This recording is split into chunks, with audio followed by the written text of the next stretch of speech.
संगम नगरी यानी प्रयागराज। प्रयागराज का नाम तब इलाहाबाद हुआ करता था। संगम के तट का पानी शीशे की तरह साफ हुआ करता था। इलाहाबाद यूनिवर्सिटी का नाम और उसके छात्र नेताओं की हुंकार पूरे यूपी में गूंजती थी। 80 के दशक में इलाहाबाद बदल रहा था, या यूं कहें कि नया रंग रूप, आकार और सियासी आवरण अख्तियार कर रहा था। नए कॉलेज बन रहे थे, नए नए उद्योग स्थापित हो रहे थे, बड़े बड़े सरकारी ठेके बंट रहे थे। इलाहाबाद के छात्र नेता और शहर के दबंग लोगों में दौलतमंद बनने की चाहत बुलंद हो रही थी। इसी दौर में चकिया मोहल्ले में रहने वाले फिरोज तांगेवाले का बेटा अतीक अहमद सुर्खियों में आता है। 1979 में फिरोज तांगेवाले का बेटा और चकिया मोहल्ले का वो लड़का अतीक अहमद हाई स्कूल में फेल हो जाता है। पिता इलाहाबाद रेलवे स्टेशन पर तांगा चलाते थे, लेकिन बेटे के सिर पर जल्दी अमीर बनने का जुनून सवार था। महज 17 साल की उम्र में अतीक अहमद पर हत्या का आरोप लगा। इसके बाद उसके गुनाहों का धंधा वक्त के साथ साथ फलता फूलता रहा। वो चकिया और आसपास के इलाकों में रंगदारी वसूलने लगा। लेकिन उस दौर में एक शख्स ऐसा भी था जिसे अतीक अहमद की दबंगई अखरने लगी थी। पुराने इलाहाबाद में उस वक्त चांद बाबा के नाम का खौफ हुआ करता था। लोग बताते हैं कि पुलिस भी उस दबंग के इलाके में जाने से डरती थी। अगर कोई पुलिस वाला गलती से चला भी गया तो चांद बाबा के गुंडे उसे पीट कर ही वापस भेजते थे। चांद बाबा के छोटे से गैंग के सामने चकिया का 20 साल का लड़का अतीक अहमद खुद को उससे बड़ा गुंडा साबित करने के लिए पूरी ताकत लगा रहा था। उम्र के साथ साथ बदमाशी की दुनिया में भी अतीक अहमद चांद बाबा से बहुत छोटा था, लेकिन पुलिस और उस दौर के कुछ नेता अतीक अहमद को शह दे रहे थे।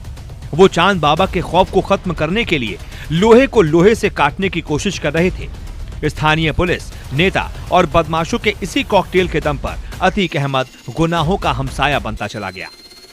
बाहुबली और 80 से ज्यादा मुकदमों में आरोपी अतीक अहमद के दर्जनों किस्से हैं। कहते हैं गुनाहों की दुनिया में जाने के कुछ दिनों बाद ही उसने अपना राजनीतिक गठजोड़ इतना मजबूत कर लिया था कि एक बार जब उसे पुलिस उठा ले गई तो उसने वो कर दिया जिसकी उम्मीद किसी को नहीं थी। 1986 की बात है। यूपी में वीर बहादुर सिंह की सरकार थी। प्रधानमंत्री थे राजीव गांधी। चकिया के अतीक अहमद का गैंग पुलिस के लिए बहुत बड़ा खतरा बन चुका था। उस वक्त पुलिस अतीक और उसके लड़कों को गली गली खोज रही थी। एक दिन पुलिस ने उसे उठा लिया। पुलिस वाले उसे थाने नहीं ले गए। किसी को खबर नहीं लगी कि आखिर हुआ क्या।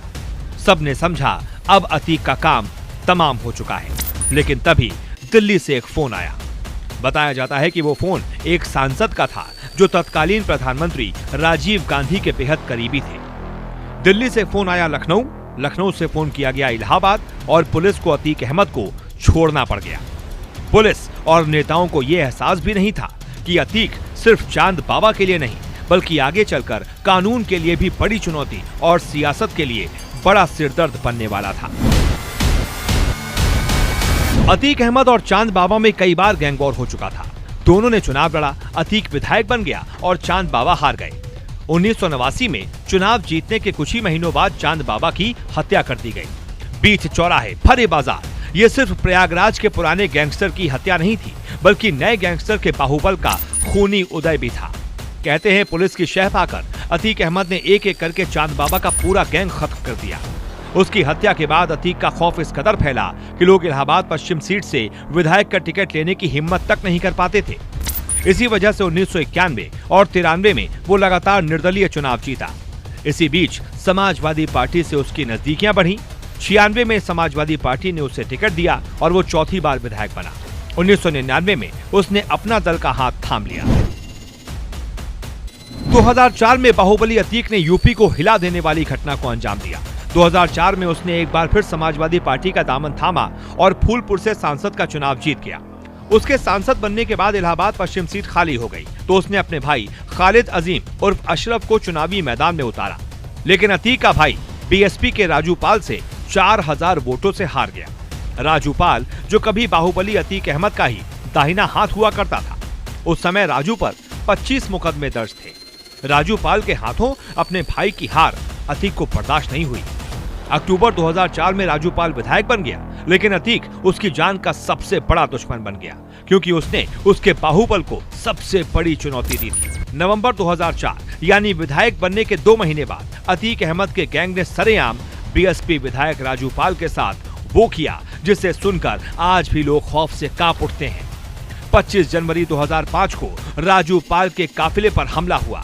राजू पाल को कई गोलियां लगी। राजू पाल के समर्थक उसे टेम्पो से अस्पताल लेकर जाने लगे।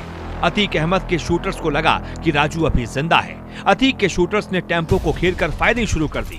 रास्ते भर राजू और उसके साथियों पर गोलियां चलाई गईं। जब तक राजू अस्पताल पहुंचा उसे 19 गोलियां लग चुकी थी। डॉक्टरों ने राजू को मृत घोषित कर दिया था। बताया जाता है कि हत्या से 9 दिन पहले ही राजू पाल की शादी हुई थी। बीएसपी समर्थकों ने पूरे शहर में तोड़फोड़ शुरू कर दी। बहुत हंगामा हुआ। राजू की हत्या के बाद 2005 में इलाहाबाद पश्चिम सीट पर उपचुनाव हुआ। बीएसपी ने राजू पाल की पत्नी पूजा पाल को टिकट दिया। सपा ने दोबारा अतीक अहमद के भाई अशरफ को उतारा। पूजा पाल के हाथों की मेहंदी अभी उतरी भी नहीं थी और वो विधवा हो चुकी थी। चुनावी रैलियों के मंच से वो अपने हाथ दिखाकर रोने लगती थी, लेकिन उन्हें जनता का समर्थन नहीं मिला क्योंकि अतीक का खौफ इतना था, जिसकी वजह से उसके भाई अशरफ को चुनाव में जीत मिल गई। हालांकि ये भी सच है कि राजू की हत्या के बाद अतीक ने भले ही अपने भाई अशरफ को चुनाव जिता लिया हो, लेकिन इस हत्याकांड ने अतीक के राजनीतिक करियर को खत्म कर दिया। 2007 के विधानसभा चुनाव में बीएसपी ने एक बार फिर पूजा पाल को उम्मीदवार बनाया और सामने एक बार फिर था सपा का प्रत्याशी अतीक अहमद का भाई अशरफ। इस बार पूजा अशरफ पर भारी पड़ी। उन्होंने अशरफ को करीब 10,000 वोटों से मात दे दी। मायावती की सरकार आई तो अतीक अहमद और उसके भाई के दुर्दिन भी शुरू हो गए।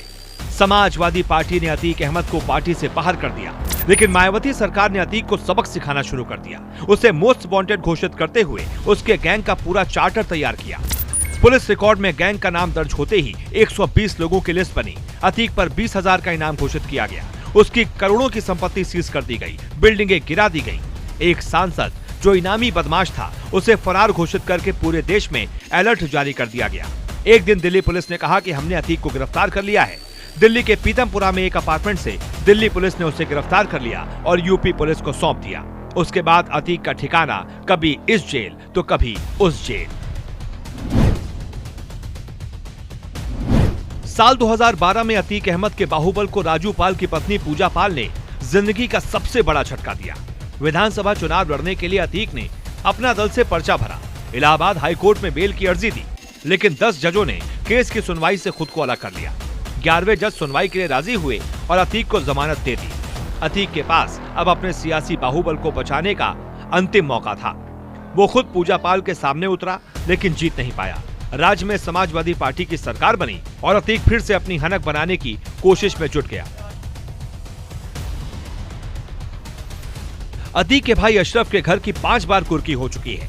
पुलिस घर के खिड़की दरवाजे सब उखाड़ चुकी है। अतीक भले ही नेता बन गया था, लेकिन माफिया वाली छवि से कभी बाहर नहीं आ पाया। अतीक ने अपराधों और खौफ के दम पर सियासी बाहुबल हासिल किया, लेकिन राजनीति में आने के बाद उसका आपराधिक साम्राज्य और बढ़ता गया। यही वजह है कि उसके ऊपर ज्यादातर मुकदमे विधायक सांसद रहते हुए ही दर्ज किए गए। लोग कहते हैं कि वो अपने विरोधियों से बदला लेने के लिए कुख्यात है। अतीक और उसके गैंग ने 2017 से पहले तक हमेशा कानून व्यवस्था को चुनौती दी, लेकिन गुनाहों का ये सिलसिला पुलिस की नजरों में खटकने लगा।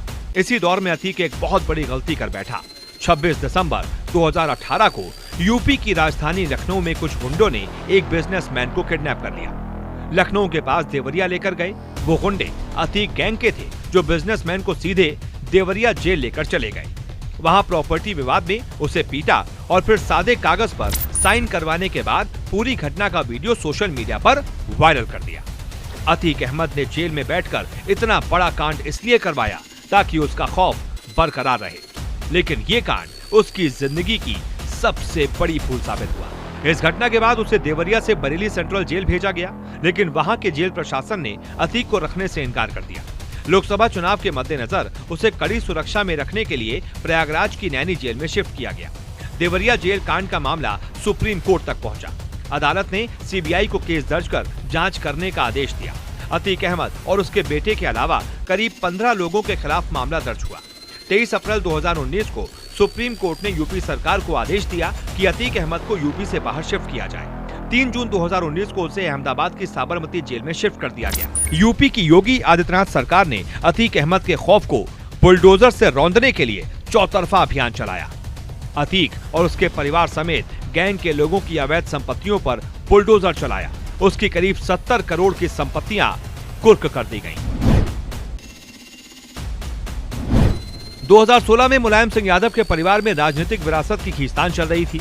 मुलायम सिंह यादव, अखिलेश और शिवपाल में सियासी वर्चस्व की घरेलू जंग के बीच सपा ने उम्मीदवारों की लिस्ट जारी की।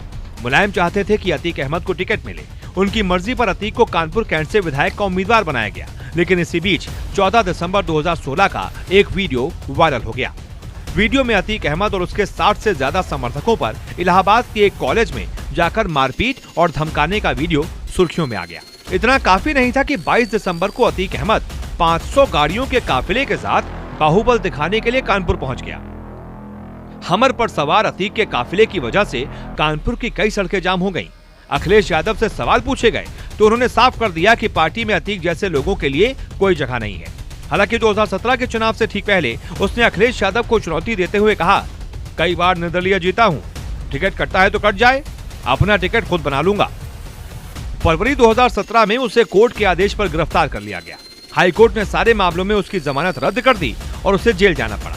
मुरादाबाद से निर्दलीय पर्चा भरा, लेकिन अतीक चुनाव हार गया।